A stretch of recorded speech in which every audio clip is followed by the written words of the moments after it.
আজ দেখো আমরা হিমালয়ের অনুদৈর্ঘ্য বিভাগগুলি দেখব, অর্থাৎ লংগিটিউডিনাল ডিভিশন অফ হিমালয়াস আমরা দেখব। ঠিক আছে, সেগুলো দেখো কোন কোন টপিকগুলো আসবে। আজ কাশ্মীর পাঞ্জাব হিমালয় দেখব, কুমায়ুন হিমালয় দেখব, নেপাল হিমালয় দেখব, আসাম হিমালয় এবং পূর্বাঞ্চল যে হিমালয়টা রয়েছে সেগুলো আমরা দেখব। আর এই ক্লাসটি মিসলেনিয়াসের ওপর বেস্ট করে স্পেশাল করে আনা হয়েছে। এছাড়াও এসএসসি, রেলওয়ে, ব্যাংকিং সমস্ত পরীক্ষার জন্য কিন্তু এই টপিকটা ভেরি ভেরি ইম্পর্টেন্ট।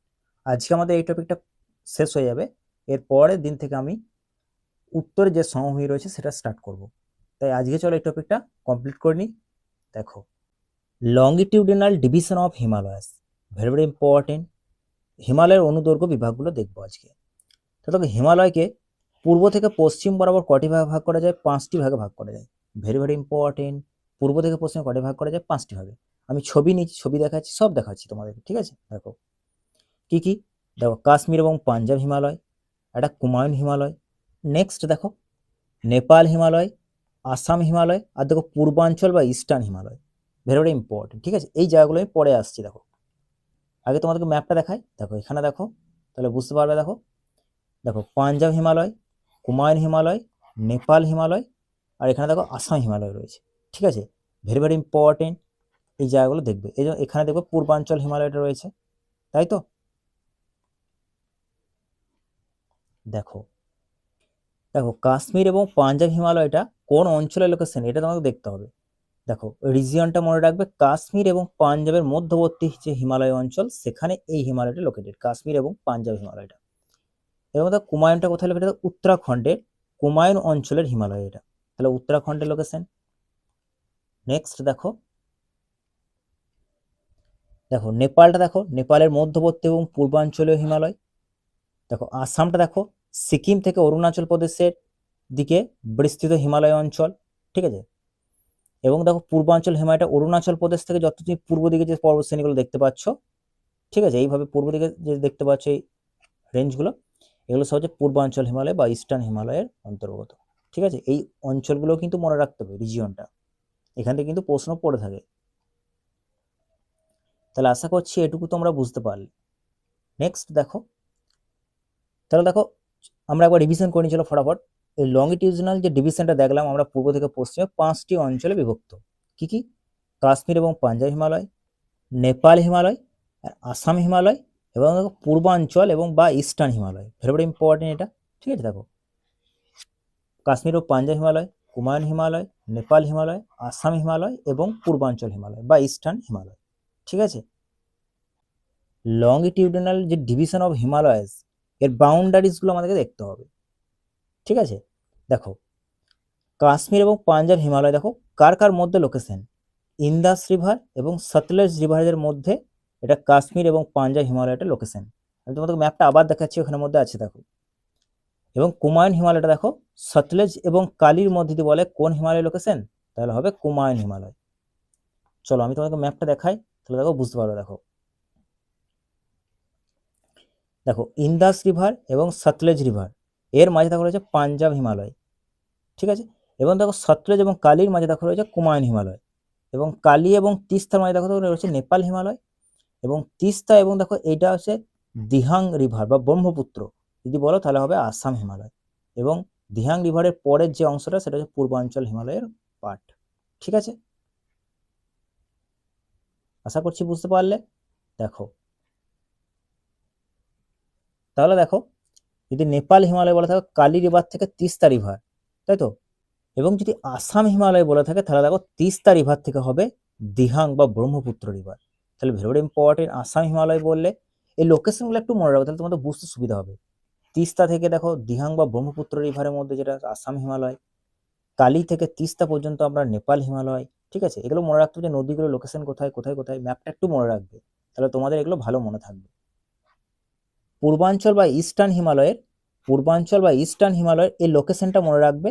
দেখো, দিহাং রিভার ভ্যালি এর পূর্ব দিকে অবস্থিত হিমালয়ের অঞ্চল, অর্থাৎ এখানে ছিল দিহাং রিভার, এর পরের যে অংশটা পূর্বাঞ্চল, যে অংশটা এটা হচ্ছে পূর্বাঞ্চল হিমালয়ের অংশ। ঠিক আছে, দেখো হিমালয় পর্বতমালা দক্ষিণ দিকে, বললাম এই দক্ষিণ দিকে দেখো তীব্রভাবে বাঁক নিয়েছে, শার্প বেন্ড যাকে বলে নিয়েছে। ঠিক আছে, এবং এটি ইন্দো এবং মায়ানমার বর্ডার বরাবর বিস্তৃত হয়েছে। ভেরি ভেরি ইম্পর্টেন্ট, এই পয়েন্টটা মনে রাখবে। ইন্দো মায়ানমার বরাবর বিস্তৃত হয়েছে। এবার দক্ষিণ দিকে কি নিয়েছে দেখো, তীব্র বাঁক নিয়েছে। তাহলে পূর্বাঞ্চল এবং ইস্টার্ন হিমালয়টা বুঝতে পারলে, দিহাং রিভার ভ্যালির পূর্ব দিকে অঞ্চল সেটাকে বলা হয়, পূর্ব দিকে যে অঞ্চলটা দেখতে পাচ্ছ ওটাকে বলা হয় পূর্বাঞ্চল বা ইস্টার্ন হিমালয়। ঠিক আছে, দেখো তাহলে চলো আমরা কুইক রিভিশন করে নিই।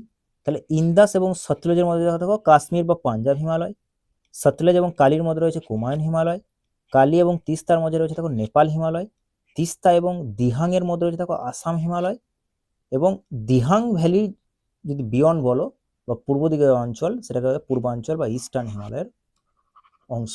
ঠিক আছে, পরীক্ষার দৃষ্টিকোণ থেকে কিন্তু ভেরি ভেরি ইম্পর্টেন্ট এই পার্টটা, ভালো করে তোমরা দেখো, কারণ এখান থেকে প্রশ্ন পড়ে থাকে। দেখো longitudinal division of Himalayas, length এবং আদার যে ফিচারগুলো রয়েছে সেগুলো আমরা চলো দেখে নিই। দেখো দৈর্ঘ্য তোমরা জানো যে সব জায়গায় সমান নয়, কোথাও বেশি কোথাও কম। দেখে নাও, পাঞ্জাব এবং কাশ্মীর যে হিমালয় রয়েছে তার দেখো 500 কিলোমিটার দীর্ঘ। কুমায়ুন হিমালয়টা দেখো 320 কিলোমিটার দীর্ঘ প্রায় আর কি। নেপাল হিমালয়ের দৈর্ঘ্যটা একটু মনে রাখবে 800 কিলোমিটার। এটা দেখো ম্যাক্সিমাম স্ট্রেঞ্জ, মানে ম্যাক্সিমাম দৈর্ঘ্য কার, এই নেপাল হিমালয়ের দৈর্ঘ্য সব থেকে বেশি দেখো 800 কিলোমিটার। কুমায়ুনটা 320 আর পাঞ্জাব এবং কাশ্মীরটা দেখো 500। এবং দেখো আসাম হিমালয়টা দেখো 720 কিলোমিটার দীর্ঘ। ঠিক আছে, এগুলো কিন্তু মনে রাখবে, এখান থেকে প্রশ্ন পড়ে থাকে চারটাই। ঠিক আছে, নেক্সট দেখো ভেজিটেশন, চলো আমরা দেখে নিই।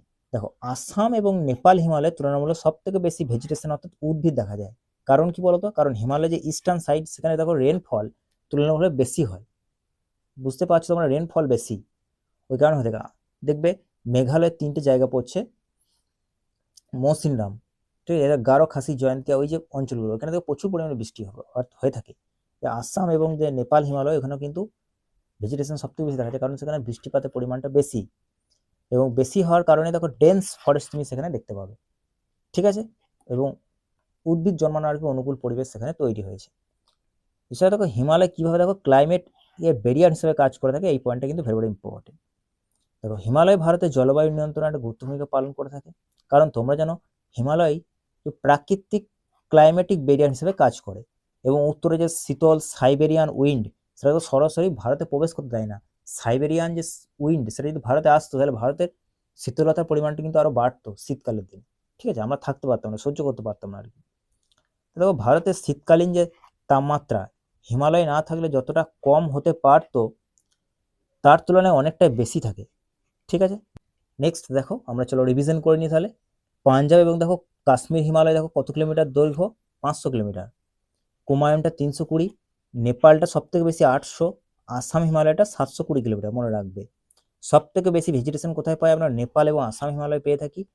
আর মেন রিজন হচ্ছে দেখো এখানে রেনফলটা বেশি হয়, ইস্টার্ন হিমালয়তে রেনফলটা বেশি হয়। ক্লাইমেটিক ব্যারিয়ার হিসেবে কাজ করে থাকে হিমালয়। আর কি রক্ষা করে থাকে না, cold Siberian wind directly enter from India, entering India বাধা দেয় আর কি। সাইবেরিয়ান যে উইন্ড সেটাকে ঢুকতে দেয়নি ইন্ডিয়াতে, তাহলে কিন্তু শীতের পরিমাণটা আরও আমাদের ইন্ডিয়াতে বাড়তো। ঠিক আছে, চলো নেক্সট দেখো ফরমেশন অফ হিমালয়, অর্থাৎ হিমালয়ের গঠন সম্পর্কে আমরা বিভিন্ন তথ্যগুলো দেখবো। এখানে মিসলেনিয়াস আমি নিয়ে নিয়েছি। ঠিক আছে, আমি তোমাকে পড়িয়েছি হিমালয়ের উৎপত্তি হয় না হয় সব পড়িয়েছি। মিসলেনিয়াস কিছু প্রশ্ন রয়েছে সেগুলো আমি নিয়েছি এখানে। দেখো যেমন দেখো ওভারঅল যদি ফরমেশন তুমি বলে থাকো হিমালয়ের সামগ্রিক গঠন, তাহলে কিন্তু টার্সিয়ারি যে এর সঙ্গে কিন্তু সম্পর্কিত, এটা কিন্তু পরীক্ষার জন্য ইম্পর্টেন্ট। গ্রেটার হিমালয় যদি বলে থাকো তাহলে ইওসিন এরা, লেসার যদি বলে থাকো মিওসিন এরা, আর সিবালিক যদি বলে থাকো পেলিওসিন এরা। Very very important. দেখো এইভাবে মনে রাখতে পারো গ্রেটার, লেসার, সিবালিক। আশা করছি তোমরা এটা মনে থাকে, তোমাদের মনে থাকবে। ইওসিন, মিওসিন, পিলিওসিন এভাবে মনে রাখবে, ইও মিও প্লিও এভাবে মনে রাখবে, তাহলে সুবিধা হবে। Greater Himalaya Eocene, lesser Miocene, Shivalik Pliocene. আর ওভারঅল যদি বলো তাহলে টার্সিয়ারি এরাতেই সামগ্রিক গঠন হয়েছে কিন্তু হিমালয়ের আমাদের। ঠিক আছে, চলো নেক্সট দেখো ভেরি ভেরি ইম্পর্টেন্ট, এটা শেপ অফ হিমালয়। হিমালয়ের শেপ কেমন দেখো, বো বা আর্ক শেপ, ধনুক আকৃতির মতো হয়ে থাকে। ঠিক আছে, দেখো হিমালয় পর্বতশ্রেণী একটা দীর্ঘ আর্ক বা বাঁকা আকৃতি তৈরি করেছে, বাঁকা আকৃতি আর্ক এরকম। গ্লেসিয়ার অফ গ্রেটার হিমালয়ের মধ্যে কি কি আমরা গ্লেসিয়ার দেখতে পাই সেগুলো চলো দেখে নিই। দেখো গ্রেটার হিমালয় অঞ্চলে বহু গুরুত্বপূর্ণ গ্লেসিয়ার বা হিমবাহ রয়েছে। এগুলোর কয়েকটি ভারতের গুরুত্বপূর্ণ নদীর উৎস, এই গ্লেসিয়ারগুলো থেকেই ভারতের কয়েকটা গুরুত্বপূর্ণ নদীর উৎস মানে নদীর সৃষ্টি হয়েছে। কি কি দেখো, গোমুখ বা গঙ্গোত্রী গ্লেসিয়ার থেকে দেখো Ganga river, very very important. এটা কোথায় লোকেশনটা মনে রাখতে হবে, উত্তরাখণ্ডে।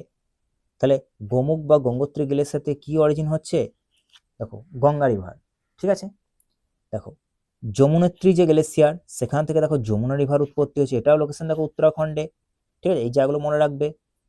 আর মিলাম গ্লেসিয়ারটা নেক্সট আমরা দেখছি। দেখো তাহলে এই দুটো পয়েন্ট মনে রাখবে যে গোমুখ আমরা ছোট থেকে পড়ছি, গোমুখ গুহা থেকে গঙ্গা নদীর উৎপত্তি বা গঙ্গোত্রী গ্লেসিয়ার থেকে উত্তরাখণ্ডের লোকেশনের। যমুনেত্রী যেখান থেকে যমুনা রিভার সৃষ্টি হচ্ছে, এটাও উত্তরাখণ্ডের লোকেশন। ঠিক আছে, দেখো মিলাম, মিলাম গ্লেসিয়ার দেখো এটাও উত্তরাখণ্ডের লোকেশন। এখান থেকে কোন নদী সৃষ্টি হয়েছে, দেখো সারদা, সারদা নদী সৃষ্টি হয়েছে কোথা থেকে, মিলাম গ্লেসিয়ার থেকে। এবং দেখো Zemu, Zemu glacier very very important. Zemu glacier দেখো কোথায় লোকেশন, সিকিমে।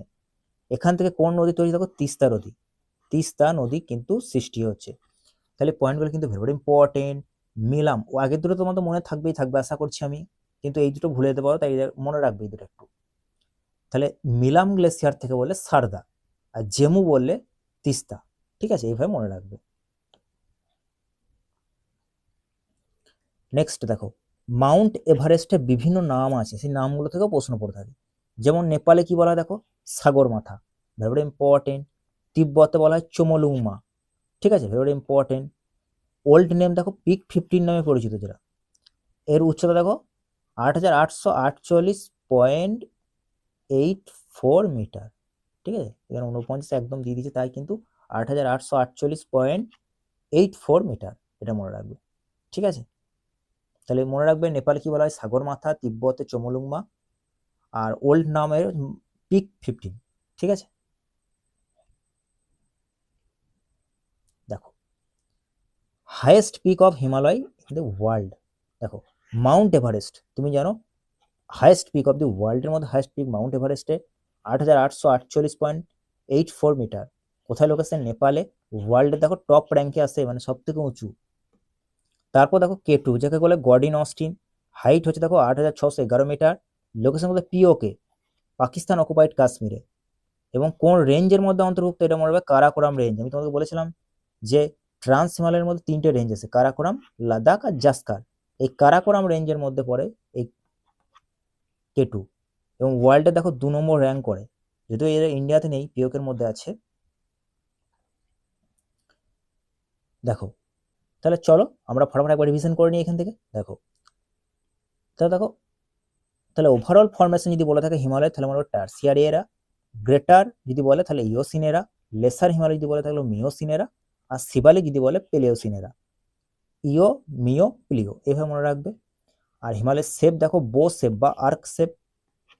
দেখো গোমুখ বা গঙ্গোত্রী থেকে গঙ্গা নদীর উৎপত্তি, যমুনেত্রী থেকে যমুনা রিভার, মেলাম থেকে সারদা রিভার, জেমু থেকে তিস্তা রিভার।